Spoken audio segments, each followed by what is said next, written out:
ಆ ಹಾಡು ಹೆಂಗಿತ್ತು ಅಂತ ಕೇಳೋಕ್ಕಿಂತ ಮುಂಚೆ ಬಾಳು ಇಷ್ಟು ಮಂದಿ ಇದುವರೆಗೂ ಅವ್ರು ಕಾದಿದ್ದು ಒಂದು ಧ್ವನಿಗಾಗಿ, ಅದು ಬಾಳು ಬೆಳಗುಂದಿ ಧ್ವನಿಗಾಗಿ.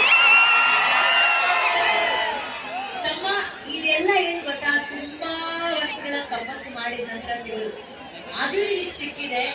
ಈ ಅಭಿಮಾನಿ ದೇವರುಗಳ ಬಗ್ಗೆ ಏನ್ ಹೇಳಕ್ ಇಷ್ಟಪಡ್ತೀನಿ? ಏನ್ ಹೇಳಕ, ಯಾರು ಇವರು ನಮ್ಮ ಮನೆಯವರಲ್ಲ, ನಮ್ಮ ಸಂಬಂಧಿಕರಲ್ಲ, ಏನ್ ನಮ್ಮ ಊರವರಲ್ಲ.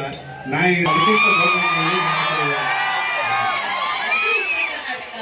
Thank you so much. ಎಲ್ಲರಿಗೂ ಹೇಳೋದೇನಪ್ಪಾ ಅಂತಂದ್ರೆ, ಇಷ್ಟು ಸಪೋರ್ಟ್ ಮಾಡಿ ಇವತ್ತು ಜಿ ಕನ್ನಡ ವೇದಿಕೆ ಹತ್ತು ಮಠ ನನಗೆ ಸಪೋರ್ಟ್ ಮಾಡ್ರಿ. ಇನ್ನೂ ಮುಂದೆ ಈ ಬಾಳು ಬೆಳಗುಂದಿ ಅನ್ನೋ ಹೆಸರು ಎಲ್ಲಿ ಮಠ ಇರ್ತೈತೆ ಅಲ್ಲಿ ಮಠ ನಿಮ್ ಸಪೋರ್ಟ್ ಇರ್ಬೇಕಂತ ಕೇಳ್ಕೊತೀನಿ. Thank you.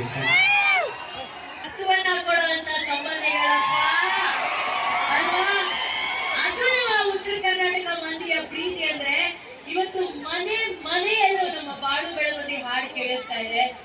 ಈ ಪ್ರತಿಭೆ ಬಗ್ಗೆ ನಮ್ಮ ರಶ್ಮಿ ಅವರ ಹಾಡಿದಾಗ ಅವರು ಹೇಳಿದ ಮೇಲೆ ಏನ್ ಕಾನ್ಫಿಡೆನ್ಸ್ ಇರುತ್ತೆ, ಇನ್ನೂ ಜಾಸ್ತಿ ಕಾನ್ಫಿಡೆನ್ಸ್ ಇದೆ. ಅವ್ರು ಹಾಡಿದ್ರೆ ಅದು ಹೇಳಿಲ್ಲ, ತಮ್ಮ ಮನೆಯಲ್ಲಿ ತಾವೇ ಒಂದು